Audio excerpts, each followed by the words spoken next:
নামাজের পূর্বে নিয়ত নাওয়াইতুন পড়া যাবে কিনা? নামাজের পূর্বে নিয়ত করা সুন্নত না ফরজ? জানেন না আপনারা? নামাজের আগে নিয়ত করাটা এটা কি সুন্নত না ফরজ? ফরজ। ইন্নামাল আমালু বিন্নিয়াত। নামাজের ফরজের মধ্যে একটা হলো নিয়ত করা, শুনেন নাই? নিয়ত করা ফরজ। নিয়ত করা ফরজ, নিয়ত বলা ফরজ না। নিয়ত বলা মুখ দিয়া হয়, আর নিয়ত করাটা মন দিয়া হয়। নিয়ত করাটা কি দিয়া হয়, আর নিয়ত বলে কি দিয়া? নাওয়াইতুন বলাটা হলো নিয়ত বলা, আর মনে মনে আমি কি পড়তেছি এটা আমার মাথায় আছে, এটা মানে হলো নিয়ত করা। অনেক সময় বলে না যে আগামী বছর হজে যাওয়ার নিয়ত করছি, এর মানে সে বলছে নাওয়াইতু আনা রফিল হজ।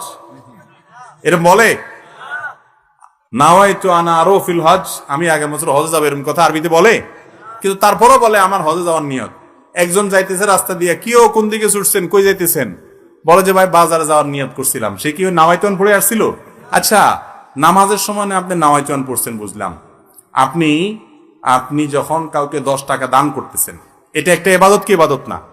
ইন্নামাল আমালু বিন্নিয়াত। সমস্ত আমলই যখন নিয়তের উপর নির্ভর করে। শুধু নামাজের ক্ষেত্রে শুধু নাওয়াইতুন পড়তেছেন, দানের সময় কেন বলতেছেন না নাওয়াইতু আন আতাসাদ্দাকা 10 টাকা আরবিতে, যে আমি 10 টাকা দান করলাম, এরকম কি বলেন আপনি?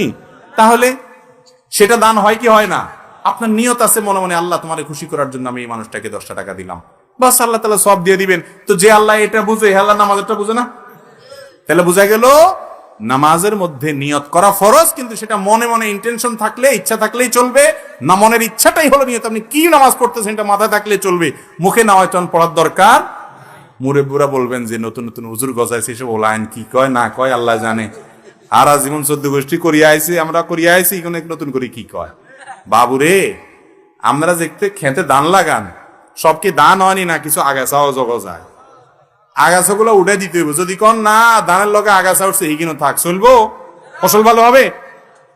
সুন্নতের সাথে কিছু বেদাত, কিছু উল্টাপাল্টা জিনিস আছে। মুরব্বীরা বাপ দাদারা যা করে গেছে সব খারাপ ছিল না, বেশিরভাগই ভালো ছিল। 2-4টা ভুলভ্রান্তি ছিল, ওনারা মানুষ না কয় না বাপ দাদা যা করে আসছে এর উল্টাটা আমরা করব না। তো বাপ দাদা তো আলস হয়েছে, ওনারা বিদেশ হারাইছেন কা, বুঝেন নাই? ও দুনিয়ারটা তো ভালো বুঝেন, মাশাআল্লাহ। বাপ দাদা আলস হয়েছে, ওনারা করবেন তুই 14 গোষ্ঠী আলস, তুই আলস হবি বেটা, বিদেশ কিনলে যাবি, এটা তো কর না। সেখানে ঠিকই বুঝেন যে বাপ দাদা এছাড়া সুযোগ আসেন না, তারা এটা করছে, আমি একটা ভালো সুযোগ পাইছি, এটা করি। তো বাপ দাদা যদি ভুল করেন, সেটা কি ধরে রাখা যাবে? নিয়ত মানে ইচ্ছা। নিয়ত মানে কি ভাই? আপনি কি ইবাদত করতেছেন, সেই ইচ্ছা, সেই ইন্টেনশন, সেই চিন্তা আপনার মাথায় থাকলে নিয়ত হয়ে গেছে। মুখে নাওয়াইতুন পড়ার দরকার, এবং এটা রাসূল আকরাম সাল্লাল্লাহু আলাইহি ওয়াসাল্লাম শেখানো নাই। যদি এটা দরকার হতো তিনি শিখাইতেন।